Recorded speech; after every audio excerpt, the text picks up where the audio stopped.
Order! Order! You are an incorrigible delinquent at times. Behave yourself, man!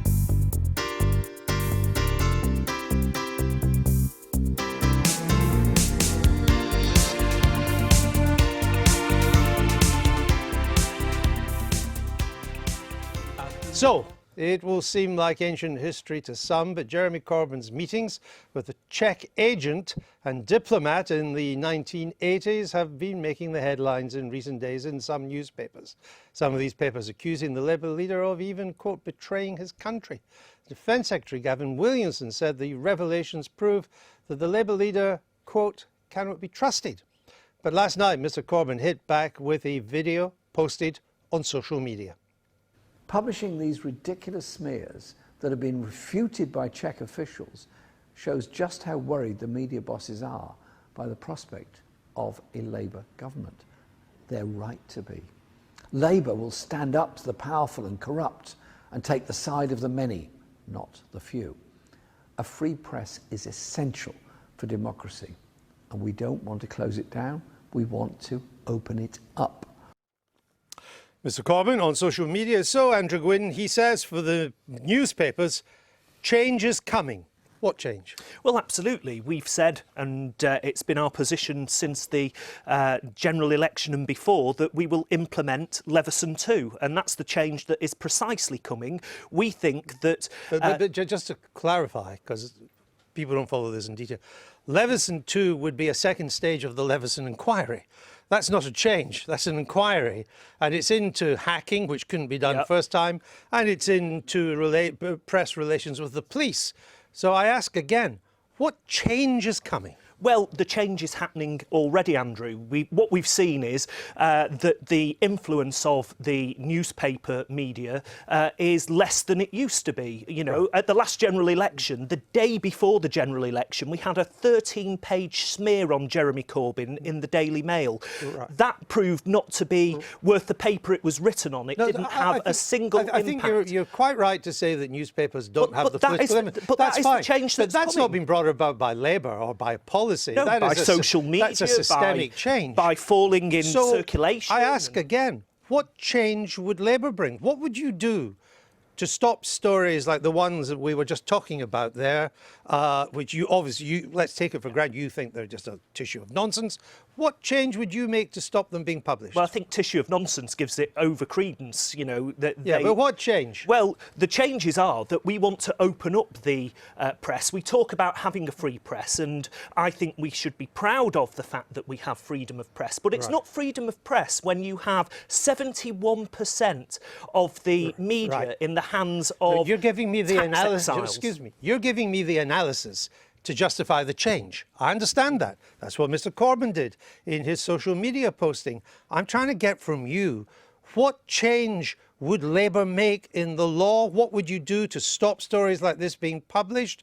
What would you do to stop papers reporting the claims of a former Czech spy? Well, what would you do? That's why Leveson 2 is important. It is about... It's an inquiry. Well, yes, and inquiries then make recommendations to government. And what we want to do is we want to break the dominance of 71% of our media being in the control of tax exiles. I'm sorry, Mr Gwynne. Leveson 2 is not about media dominance. It's about what I've just said it is.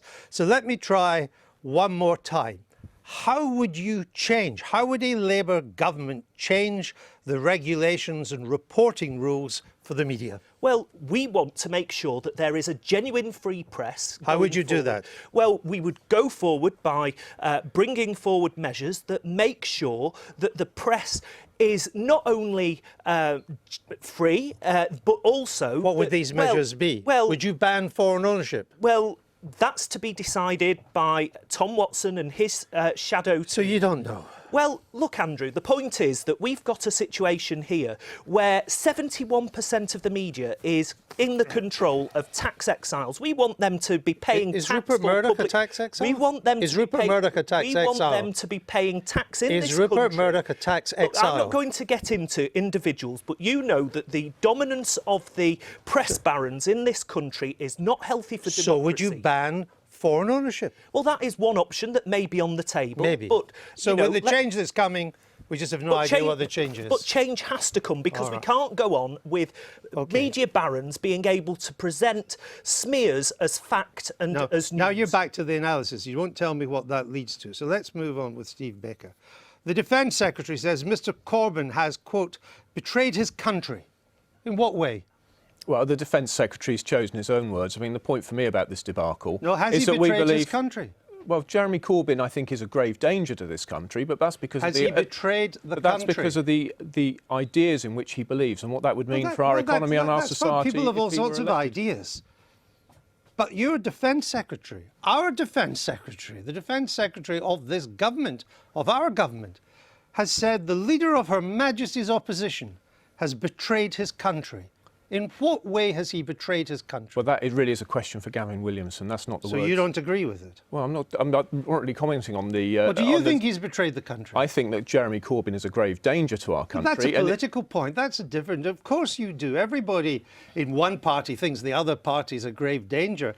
Betrayal is an entirely different matter. That's a serious accusation. I just point out that a senior figure in the Czech Republic Defence Ministry says Sarkozy, who is the former Czech spy, it's his real name, is a liar. That's the exact word. The director of the Czech Archives on security says no files show Mr Corbyn cooperating with Czech intelligence. The German archivists say there are no Stasi files on Mr Corbyn at all. So I ask again, in what sense has Mr Corbyn betrayed this country? Well, Andrew, I'm not going to comment on that. As you've suggested, this is an area where there's lots of questions to answer. Well, we've got a free press in this country. The free press is asking the questions. They should be answered. Yeah, but it's not just the free press. Your fellow Tories are all piling in as a result. Your security minister, again, the key word security minister, he's compared Mr Corbyn to Kim Philby. Kim Philby was a traitor. At the time, if he'd been found guilty, he would have been hanged. That's an outrageous smear to say of the leader of the opposition. Well, Andrew, I'm not going to allow you to draw me into potentially libelling anybody, and so I'm not going to comment on that. So you don't agree with that either? So Well, you I'm don't not... agree with the Defence Minister, you don't agree with the Security Minister? But this is classic dead cat strategy, isn't it? The government's on the ropes on a whole range of issues, from NHS crisis, children's services are in crisis. I've got the government on the ropes, and you've just interrupted. The domestic agenda. Let me try and keep him on the ropes. A Tory backbencher, MP, Ben Bradley, he tweeted that Mr Corbyn had, quote, sold British secrets to communist spies. Sold British secrets to communist spies. So clearly without evidence that he then had to delete it. Well, that really is a matter for Ben. But what I would say to you is that we believe in a free press in this country. The questions have been asked. The questions need to be answered. I'm asking, do you think that Mr Corbyn can be compared to Kim Philby?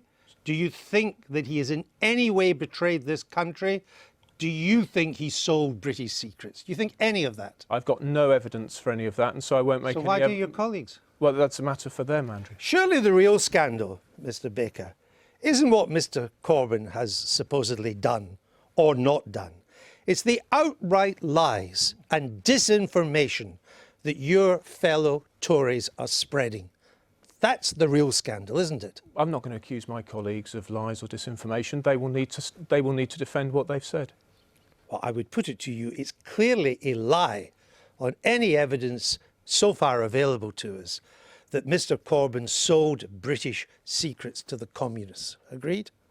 I've got no evidence to make a judgment So to either claim way. so would be a lie? Well, the question's been asked, the question should be answered, but it's not for me to sit here on your programme inventing evidence and reaching a conclusion myself. It's not something I'm willing to do. You leave that to your Tory colleagues. Mr Corbyn just finally said that the British press had gone a bit James Bond in that video. Mr Corbyn does realise that James Bond was on our side.